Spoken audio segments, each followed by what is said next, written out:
MS Excel में workbook views group के बाद जो हमें यहाँ पर ग्रुप देखने को मिल रहा है वो है शो।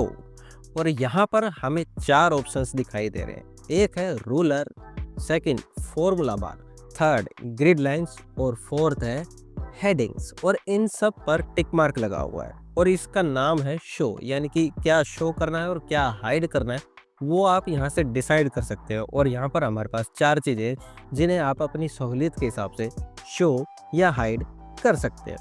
फर्स्ट जो ऑप्शन है वो है रूलर, और आप देख रहे होंगे कि ये हाईलाइट ही नहीं है, तो हम इसे शो या हाइड नहीं कर सकते। पर सवाल ये आता है, अगर हम इसे शो या हाइड कर ही नहीं सकते तो ये यहाँ है ही क्यों?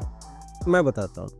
रूलर आपको नॉर्मली इस नॉर्मल व्यू में दिखाई ही नहीं देता है। आपने एमएस वर्ड में देखा होगा, आपके पास पेजेस होते थे, वहां आप रूलर शो या हाइड कर सकते थे। लेकिन एमएस एक्सेल के नॉर्मल व्यू में हमें कोई भी पेजेस नजर नहीं आते। लेकिन जब आप वर्कबुक व्यूज में पेज लेआउट लेते थे तो आपको याद होगा आपके पेजेस कुछ ऐसे शो होते थे। आपकी शीट अब एज ए पेज ऐसे नजर आती थी। और जैसे ही आप इस पेज लेआउट व्यू पर जाते हैं, आपका रोलर वाला ऑप्शन भी यहाँ हाईलाइट हो चुका है और इस पर टिक मार्क है, इसीलिए हमें यहाँ पर रूलर नजर भी आता है। ये देखिए, ये वर्टिकल और हॉरिजॉन्टल दोनों तरीके से हमें यहाँ पर देखने को मिल रहा है। अब ये आपकी ज़रूरत है कि आप इस रूलर को यहाँ देखना चाहते हैं या नहीं। ये टिक मार्क है तो आपको दिखाई देगा, और अगर आप रूलर नहीं चाहते हैं तो आप इसे अनचेक कर सकते हैं और आपका रूलर यहाँ से गायब हो जाएगा। और अब थोड़ा आपका पेज ज़्यादा अच्छे तरीके से नजर आ रहा है। क्यों? क्योंकि जो जगह रूलर ने ले रखी थी वो अब हट चुकी है।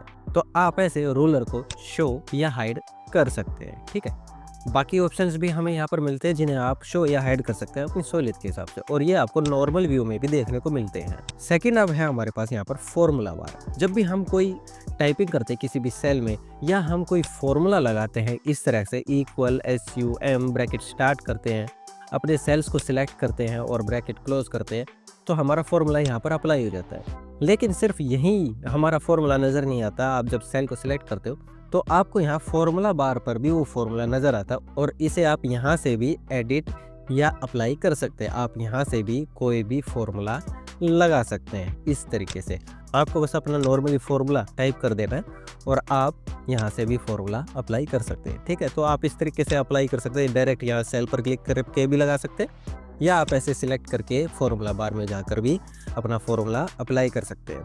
अगर आपको इसकी ज़रूरत नहीं है, आप डायरेक्ट सेल में ही अपना फॉर्मूला टाइप करते हैं, तो आप इसको ऐसे हाइड भी कर सकते हैं ताकि आपकी शीट थोड़ी और प्रॉपर तरीके से और ज़्यादा एरिया मुझे यहाँ पर शो हो।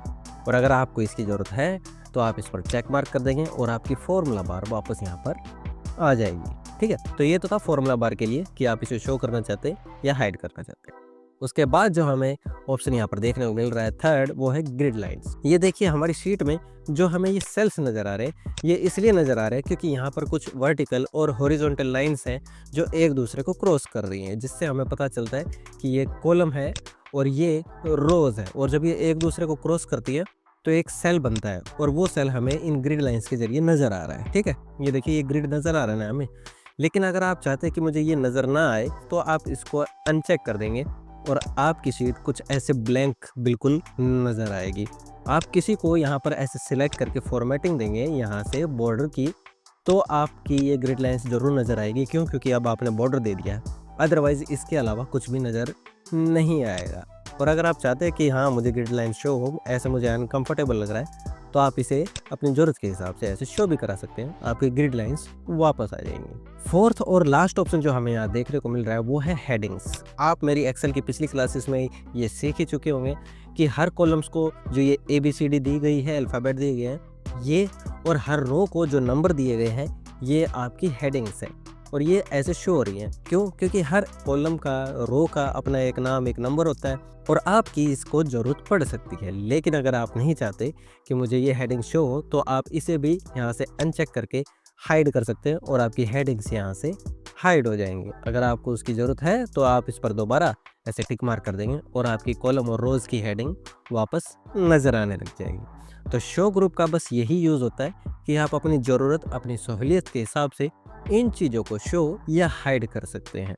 अगर आपको काम करना है, आपको ज़्यादा एरिया चाहिए, आप चाहते हैं स्क्रीन पर मुझे अपनी सीट ज़्यादा से ज़्यादा नज़र आए, तो आप अननेसेसरी चीज़ों को ऐसे अनचेक करके हटा सकते हैं और आपकी शीट नॉर्मल से थोड़ी ज़्यादा यहाँ पर नज़र आएगी, ज़्यादा एरिया यहाँ पर नज़र आएगा। हालांकि ग्रिड लाइन से इसका कोई फ़र्क नहीं पड़ेगा, तो आप उसे अपनी ज़रूरत के हिसाब से यहाँ शो या हाइड कर सकते हैं, या चाहे तो बाकी सभी ऑप्शंस को आप टिक मार कर देंगे और ऐसे शो कर देंगे। तो बस ये थी आज की हमारी क्लास, आज का हमारा टॉपिक।